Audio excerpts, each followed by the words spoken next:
well. So if you do miss this session, then you'll be able to pick it up and reprise it in our webinar and our knowledge tsunami. I'm so happy to have Ryan and Christy here with me today to talk about innovation and redesigning the care model. Ryan Morkret is the manager of virtual care operations at St. Luke's, and Christy Musser is the senior director of virtual care and patient experience at St. Luke's. So welcome to both of you. Thank you, Michelle. Absolutely. And I'll say to St. Luke's in Pennsylvania, not to be confused with the 800 St. Luke's throughout the nation.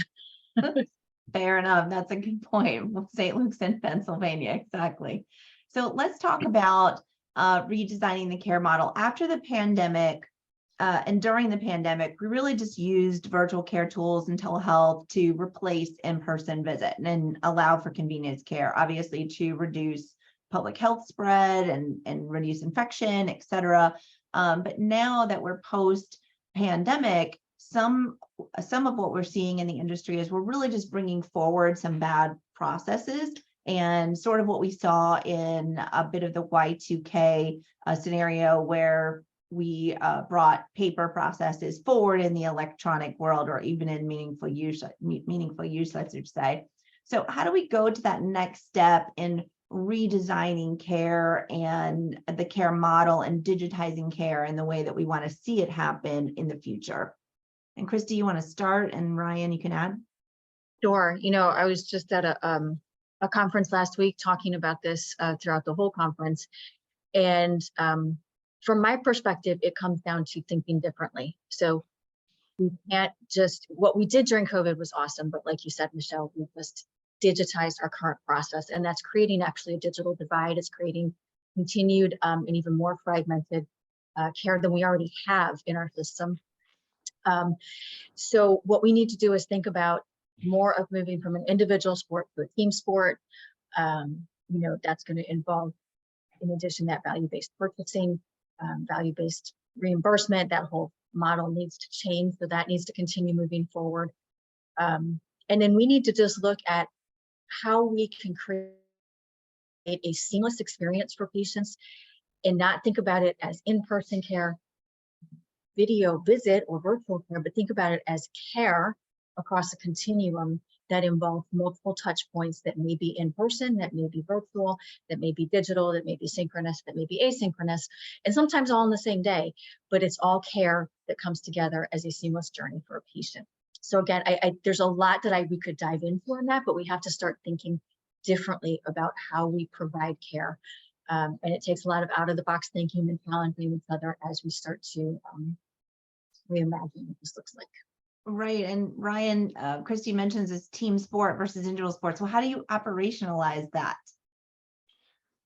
Yeah, I mean, so obviously when you layer in some technology, the larger technologies may be kind of a big bang, a lot of operational readiness, but a lot of this is, you know, requires lots of socialization at your leadership levels. And, you know, that could be at, you know, before you even bring in the technologies. And then once you have that leadership level support, and you've recognized the value opportunity, then it's about, you know, I think that, to Christy's point, you know, some of the most important pieces when you look at operationalizing some of the digital health workflows is, you know, thinking creatively and not trying to, you know, just keep the healthcare delivery system that we've always kept, because that's the way we've always done it, right? So every step along the way, I think that's important. And a lot of these, you know, new processes, they take some figuring out. So, you know, starting at a smaller scale proof of concept model is how we approach a lot of our projects when we talk about digital health. And then, you know, taking it to scale once you figure out those operational workflows. Right. I think those proof of concepts are really important. And I know that we've all talked before about how it's really easy to say this is a technology solution, so let's slide that into IT. This is really clinical operations, and it's across the organization, so that value in getting that leadership exposure and governance around that is so important. Yeah. And that, to your question, so you just brought up like an IT organization. I think that's so important. We're very fortunate at St. Luke's. Our CIO does not want to be the tail that wags the dog, right? So he is a strong supporter where we align from an operations perspective closely with our IT colleagues, but they don't make the decisions on workflows, and they really make sure that we have all those people and processes defined before we start layering in the technology. Exactly. And in that mode, when you think about innovation and what's kind of coming and what we're seeing, are there any particular modalities of care that you recommend or that you would prioritize for anyone that's listening today? And I'm thinking about some of the e-visits or RPM. I know there's a lot of debate around that. So what are your thoughts on that, Christy? Absolutely. I think there's a couple of things, and we actually had this conversation last week with our senior leadership of different ways of doing things within the care model that don't actually require new technology. It just requires using the technology you have. One of those things are e-consults. So it's what our providers have been doing forever. It's the curbside consult, talking to each other. Hey, what do you think about this? What do you think about this? It's just formalizing that process and allowing a provider to really dig into a chart of a patient and provide guidance so primary care. So primary care, for example, in the ambulatory world, would reach out to a specialist. Specialist would review the chart, not have to see the patient, and provide guidance back to the primary care, who could then follow up with the patient. That is improving access. That's improving peer-to-peer specialist primary care relationships, or if you think in the hospital setting, a hospitalist specialist relationship, or even in between specialties. So neurology just reached out to us and said, hey, we have a lot of, we're so super specialized, subspecialized, that we have a lot of our general neuro, reaching out to our subspecialists for input on cases. And how can we do this without just clogging up the system with, hey, go see this person, go see this person. So just using the EMR itself and putting your providers together to work more collaboratively. And it's a billable service now. I mean, I'm going to throw that out there. It makes sense just to do, but it's also now a billable service, which makes it a little bit more appetizing to the providers who are doing the work. E-visits is another one, that asynchronous exchange in the portals, those messages that are coming through and bombarding our providers at this point. Because it's now there. How can we create that into a true care pathway for patients so that they understand that they are still receiving care? So that's one of those digital touch points that's just part of the overall seamless. Those are two things that we've been really, taking time to put together. It was the operational lift. It's taken a while because it's culture change as well. It's not something that we were doing. However, it's new. It's a new care model, but it's not new technology. So that's the kind of cool thing. Right. I think that when Blue Sierras is talking to clients, what we're seeing is a lack of operational documentation around this, whether that's policy and procedures, or as you spoke to earlier, around clinical guidelines, because there are specific ways that you would want to use telehealth. It's not just, okay, let's build it and they will come, right? That was kind of pre-pandemic. Let's all get a direct consumer solution out there, and suddenly we're going to get thousands of phone calls. That isn't what where telehealth is headed. And we know that there's some innovation and some changes that we're seeing even on the inpatient side. And I know you're particularly passionate about this, Ryan, and working on some of the virtual nursing programs at St. Luke's. So how do we balance the needs of the patients, but in a shrinking workforce? And maybe you can speak to some of the innovative technologies that you're utilizing St. Luke's related to even as much as virtual nursing. So it's inpatient as well as outpatient. Yeah, and on the inpatient space, I mean, having a reliable audiovisual technology is very important, right? So one of the strategic priorities that we are going forward through now is our what we're calling the hospital room of the future. So we felt very strongly that telehealth in the walls of the hospital, in order to be effective, efficient, convenient for providers, we had to eliminate what we call the device bottleneck.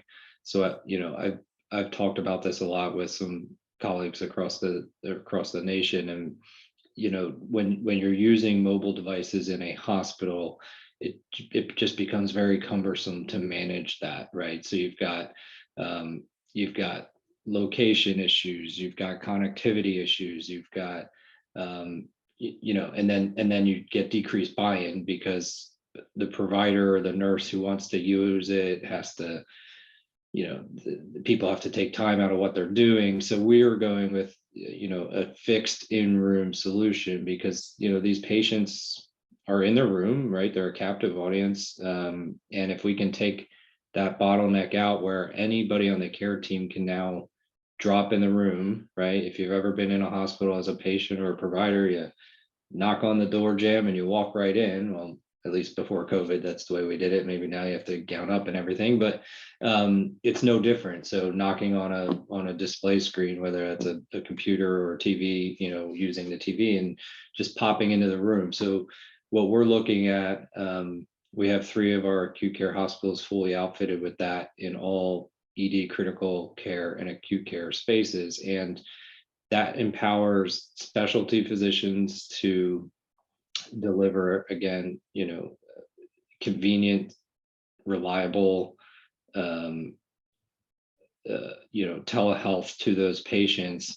And what we focus on, we approach each specialty a little bit different, and we look at what are their needs, what are their volumes, what are they anticipating, and the workforce redesign there comes in the matter of efficiency. From, if we've got a hospital that's an hour away from another hospital and they're covering them both, well, that's a lot of drive time, right? So what else could they be doing in that time in between? Could they be seeing a patient in their ambulatory clinic, for example?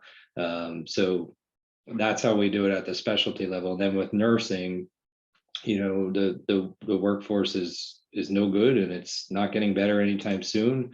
So we're really looking at what can we do to supplement the bedside care team to keep them hands-on with the patients. And there's a lot of inpatient nursing that is cognitive, is conversational, and certainly we recognize that you'll never replace that feeling of being able to put a hand on somebody's shoulder when you're taking care of them and really connect to them. But we want to empower the bedside nurse to have more of that time to make that connection with the patient.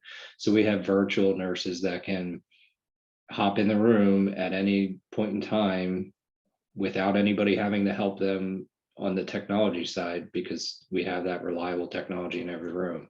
And then so we can do admissions, we can do discharges, we can do patient teaching, we can participate in multidisciplinary rounds, we can bring in care management in that way, right? And then other non-clinicians get the value of this same technology with pastoral care, and outpatient care management, doing a handoff with inpatient care management for a complex discharge. So those are some of the things we're doing with technology in the inpatient space.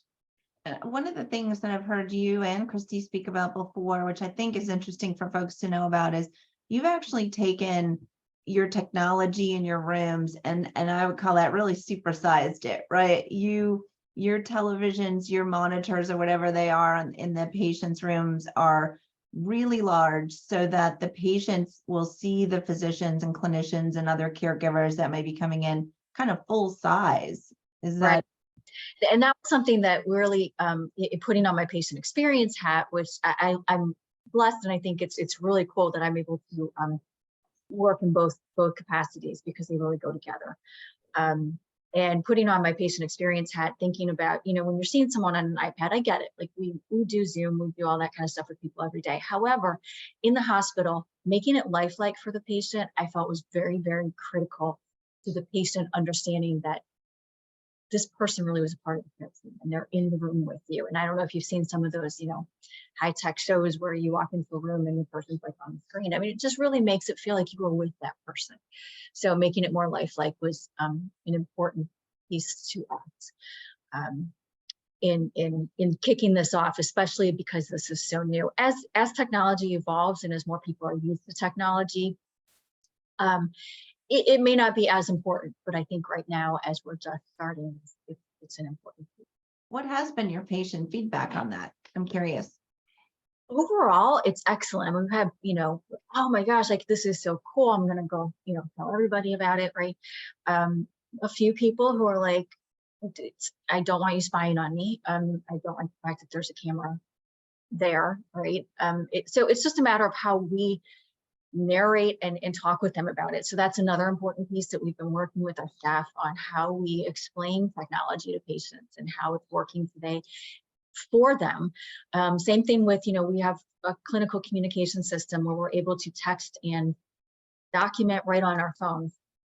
However, we have to let the patients know that, hey, we're using our phones for, you know, to care for you. So just want you to know, I'm not playing games on my phone. I promise you, I'm not shopping. I'm communicating with your care team. And actually, here's what I'm saying. Anything you want me to add as I communicate. So we really have to engage in conversation with patients about the technology that we're using around them. Otherwise, it's going to be scary or feeling like big brotherish potentially. So that piece is important as well. And I want to say in this whole inpatient thing, you know, there's another piece about thinking differently. Some of the pushback we're getting from physicians centers around, we can't do a physical exam. We can't do a physical exam. And one piece that we're saying that one of our senior leaders, senior physicians actually said the other day is we have to start thinking about moving knowledge, not people. So we do a lot of transfers if we can't do that, what we think is hands-on. And this is, I also go back to that individual versus team sport. Physicians want to do their own exam. But when you're working as a care team, you can take your cognitive knowledge and specialty expertise and provide that to the physician, to the hospitalist, to the critical care, to the ED provider, nurse that are there with the patient. And you then can collaboratively and collectively care for the patient together with your combined knowledge. And one person is there to be able to do the exam, and you can rely on that physician to do the exam. And I know that's not necessarily how it works in medical school and how we're trained. It's very individualized, and I do my thing and I rely on my knowledge. So moving to that whole team sport, and that it's thinking differently, and it's really it's not going to be easy, but I think we're getting it. It's important. It is definitely thinking differently, and I think we're seeing more education in the medical schools around how to conduct virtual care visits, et cetera. But we still have a long way to go. This is innovation, and therefore it is a lot of change and therefore disruptive, which we've talked about for a long time around telehealth. It is a disruptive process. And so when we consider some of the social determinants of health that we need to prioritize in realizing this promise of digital care, what is St. Luke's doing around this and the considerations of social determinants of health? Do you want to start, Ryan? Sure.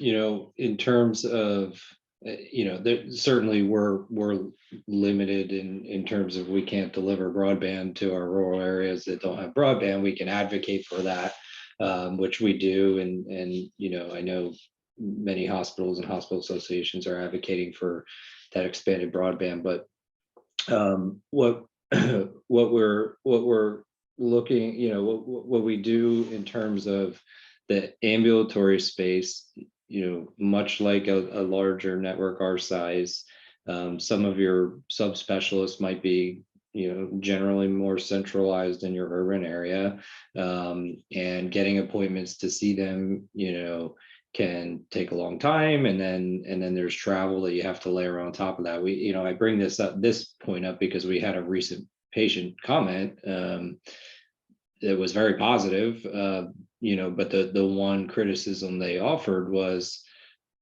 they had scheduled a visit. They had to coordinate, taking time off work because it was for an older parent, and so coordinate that, and then the hardship it is on driving 35 miles each way to get to this specialist office, when really the workup had already been done, the diagnostics had already been done, and to Christy's point, the physician needed to transfer knowledge upon the patient, and there was no true need for an in-person experience. Something came up with that family. They did have to switch to a virtual visit, which they loved. They got everything they needed to get. But their comment on the feedback they provided us was, gosh, I wish I would have known this was available from the start. So we're working through with our physician group, a very large project, which is, Project Access is about, optimizing the access to care for our patients. And as we go forward with that at the specialty level and primary care level, we're really looking at getting patients into the closest provider to their zip code, to whoever may have openings, to offering virtual services if the patient's able to. And then, I would say one other kind of smaller scale but pretty cool project we're working around social determinants is with our rural health team. We have a rural health residency, and they see patients in a few shelters, and we have enhanced their program because they're only scheduled to be there once a week. We've enhanced their program by creating a digital access point at that rural health center, or that homeless clinic, and the patients can walk in and be scheduled in short order. If the physician can see somebody at 3:30 this afternoon, they can stay right there at that shelter and connect virtually through our technology. The patient doesn't have to have the technology, to our rural health team, who can provide that care and coordinate the follow-up. A great model for care coordination. For Yeah. sure. Yeah, and it's, again, smaller scale. It's not, we're not talking tens of thousands of patients, but certainly a population that is missing a lot, and has a large need that we feel we need to fill. And you can apply that in an urban area. So even though that Correct. might be small because you don't have as much volume there, you still can apply that into an urban area. No, that's a great program. Anything you wanted to add to that? Yeah, we've talked about doing that on a larger scale, and I think we will as we start to really, mature, is to open up clinics in areas, whether it be urban or rural, that are hub sites where you can come in and see a specialist in your community through virtually, but you can go into an office, so they can actually potentially facilitate higher level, higher acuity needs. But you don't have to leave your community. The other thing with the inpatient piece that I think is really cool, that some physicians pointed out and had us help thinking differently, was that sometimes by seeing a patient, and we'll take, rheumatology, we've got a long waiting time for some specialty, room being one of them. But the rheumatologist. Can you repeat that, Christy? You kind of went out a little bit there. Apologize. Sure, that in the inpatient world, we've got a long waiting line for specialty access. So whether it be endocrinology, rheumatology, whatever it may be. So if we can get some knowledge to that patient, or some sort of introduction to that patient, there's a better chance that they will connect and have an idea of who they're going to see, and be like, okay, yeah, I know who I'm going to see. I'll go see that person. Or if for some reason they can't get to that person, they can't get to that visit, they've had some interaction and some care delivered to them from that specialty while they were in the hospital, that they would have otherwise just been said, hey, follow up outpatient, and they may never get to. Right, exactly. And we all know what the end of that train looks like. They'll be right back into the institution in a couple of weeks, a couple of days even. So with all of this unprecedented change around telehealth and creating all these innovative solutions that you're looking at, and obviously telehealth isn't just one thing, as you've just described. It's not just a video screen of, on a telephone where we can do a direct consumer visit, but a lot of different pieces to not only increase capacity, to improve patient satisfaction, to improve care, et cetera. How do you keep up with these levels of change and also maintain compliance? And I know, Christy, this is kind of your bailiwick, so I'll let you start. I don't know if we keep up with all the changes some days. We're trying. It is changing rapidly, and some days it feels like we're in this perpetual limbo land, right? Which goes along with compliance. We want to make sure we're compliant. We have developed a great relationship with our legal team. There's some great resources online, in this space. There's a couple of law firms that have really risen up to tackle some of the challenges that we have faced, are facing, and will face in this space because it's so new. And so they've been great resources. But really setting up a structure within your organization that's part of an ongoing discussion around what's happening and making sure they're involved as they make decisions and willing to navigate in this spaces. So it's a continual collaboration with multiple stakeholders. Nothing's happening in a silo. We're really trying to make sure of that, and bringing all of those people together as we make our decisions. That would be the best advice I could give, as far as, there's no one magic bullet on that. I know that even in our work at Blue Cirrus, when we're talking to folks, that some of the challenges people run into is a real concern around telehealth and whether or not clinicians can even work from home. That's even a compliant scenario. And just as you said, keeping up with the latest. I mean, we're still going to be dealing with some unprecedented change in 2024 because of the, great time that we've been given to manage up until December 2024 around the flexibilities in telehealth. But that means that we'll see a lot of change happening next year.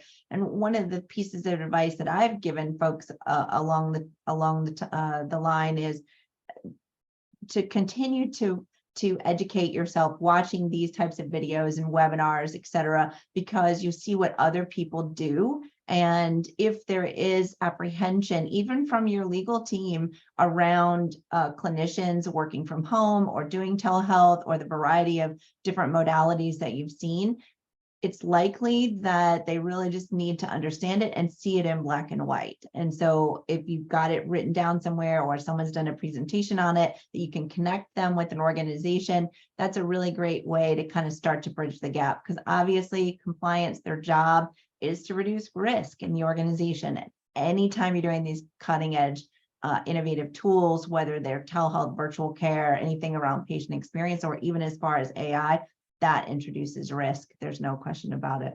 And I would say, Michelle, that was a great point. And I think that that's one thing that our team has taken on. We are not necessarily the compliance team. However, we are responsible for educating our compliance team on what's happening and what we're concerned about and what's on the forefront. Just yesterday, we had a collaboration call with legal and brought forward our questions around what are we going to do? December 31st, the waiver ends if you have providers who are solely working from home.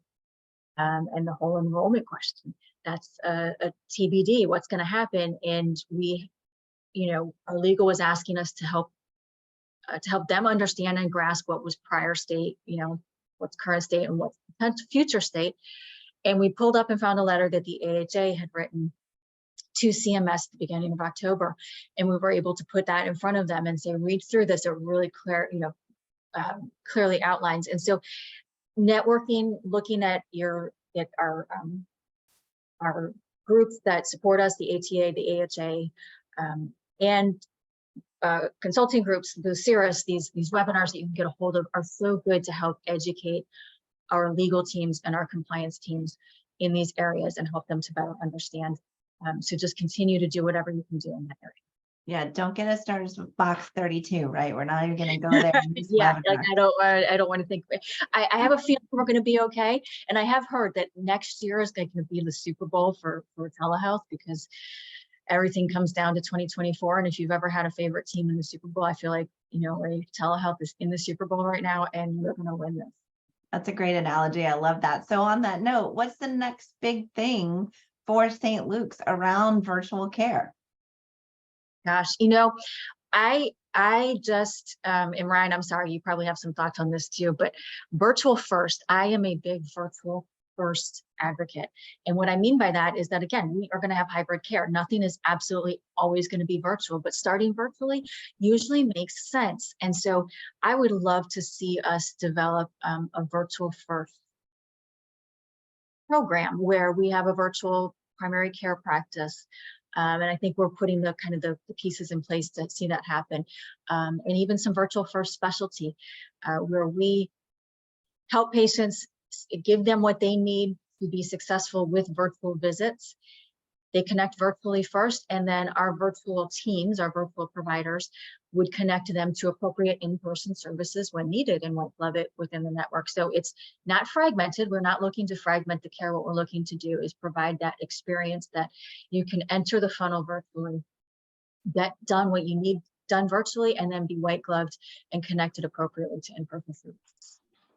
Yep. Yeah, and I think a lot of that requires building trust in with your clinicians, and part of that trust is in your, you know, reliability of technology and the efficiency of workflows. I think is something that's underestimated, is how difficult it is to, you know, educate on and implement an efficient workflow around some of these digital health technologies. So, you know, again, going at that in a bite-sized approach, what we're starting to do now, we have our fully virtual providers who've been doing, you know, the traditional direct to consumer on demand care delivery, right? And we're starting to partner with our pediatrics group and our primary care group and layer our virtual only practice as an available resource for them when they can't accommodate same day sick patients, because a lot of our practices are just they're at saturation, or they're short providers are, you know, providers are leaving, providers are retiring, recruiting takes time. So by being able to deliver a, you know, reliable, effective alternative for their patients and partner with them, we're going to help that primary care leadership see the value and then start to look at, okay, how can we grow this in scope, and also start to help you with your inbox management and with your asynchronous care, and how do we, you know, look at regionalizing that to pull that, much like we do with the inpatient nurses. You know, we want to pull that work off of the doctor that's in the office so that they can be fully present in the patient room for the amount of time they're supposed to and connecting with the patients. Right, exactly. And great win getting pediatrics involved in that, because they typically are a group that are laggards around that because of the nature of their patient base, et cetera. So good job on that. And I think also one consideration folks to think about is with the virtual care team, you can accommodate when folks are on medical leave, when they're on light duty, when they might be test positive for COVID, but they still are okay to work, but they can't come to work because they're obviously positive for COVID. So lots of different positives. One question that we did have in the chat, we have two questions that I want to get answered before our time is expired. And if there are any other Q&A, please put those in the Q&A now so we can wrap them. But the CMS document that you referenced, Christy, can you share that with us, and we'll put that on our website for sure? Yep, I sure will. And just clarification, it's actually a letter from the AHA, to CMS, but I think it's very it was very well crafted and gives a lot of information. Yep, that's great. That would be perfect. And then next question is, have you used digital devices like stethoscopes, otoscopes, et cetera, which enable the physician to do an exam during virtual visit with the assistance of a nurse on the patient end, like in a rural clinic? And I'll preface that with yes, in a rural clinic, as long as there is a provider in the building. And I'll say, based on our experience, we've seen actually a virtual provider actually existing in the rural health clinic, so that so you meet the laws. So you've got a virtual health provider who might be normally doing visits virtually, and now you can continue to see patients in that environment because of the requirements in the rural health clinic. So anyway, I'll let you answer further, Ryan. I just know there's some rules around rural health clinics that I wanted to address.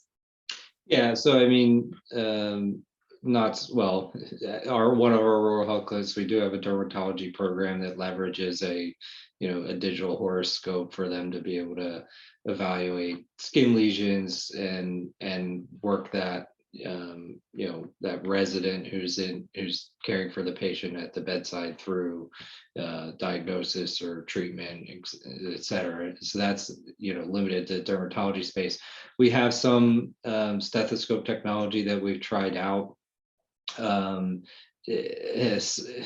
We've had very mixed feedback, and honestly, the majority of our clinicians, our specialists who leverage virtual consults in the hospital walls, they've learned to not require it, and that goes back to Christy's earlier points around kind of partnering with the medical attending or the bedside nurse to assist in that physical exam.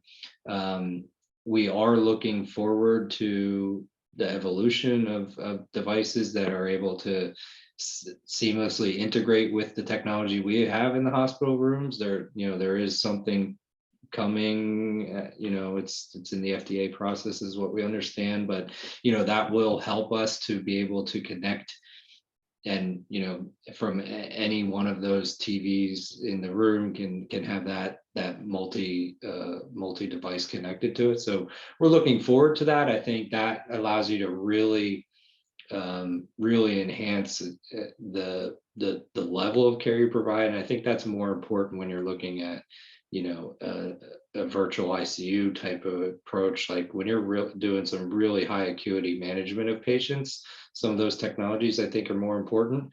But personally, I think the more effective approach is to partner with the whole team and see if you really do need those devices.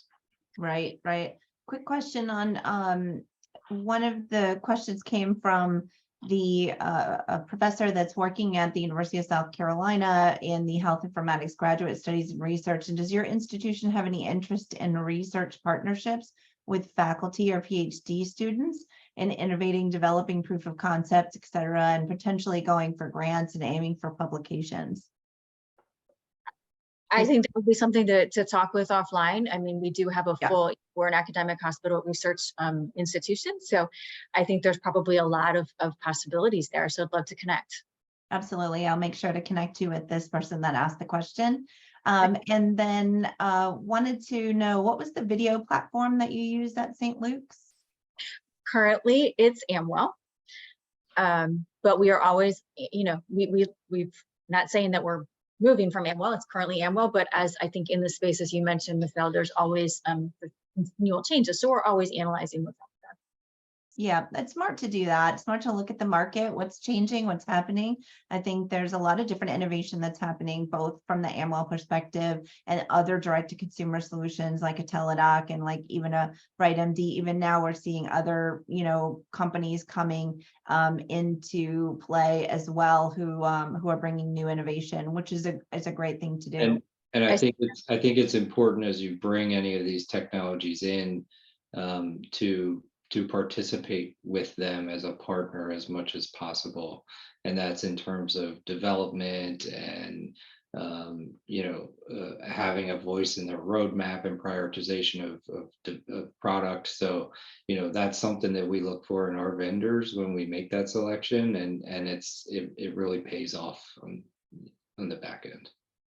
I do see a question I want to mention. I would love to know more Yeah. about the providers in the emergency room. Yes.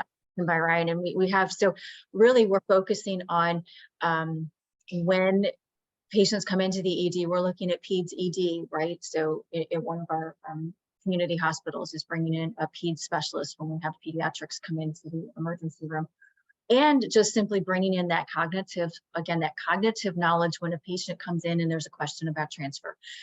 Having the specialist jump right into the visit and work with the ED physician around, what's happening and what are our next steps with this patient and what do we need, do we stabilize and keep or stabilize and send? And Ryan, I don't know if you want to add to that one. No. Right, absolutely. I know that we've had a lot of great discussion, a lot of great interaction from our attendees. Obviously, connect with Christy and Ryan on LinkedIn, reach out to them and let them, if you have any further questions, certainly we can connect you there, and I'll make sure to connect you with the professor at USC and so that you can talk more about the research. But Christy and Ryan, it's always a pleasure to have you on our webinars, and you guys are doing some great work at St. Luke. So thank you for being here today. And thank you to everybody who attended and spent the time. If you have any other questions or you have colleagues that would like to listen to this webinar, you can come back and reprise it on our Knowledge Tsunami on our website at bluecirrus.com. Thank you, Michelle. We really appreciate it. Thanks. Bye-bye. Bye-bye.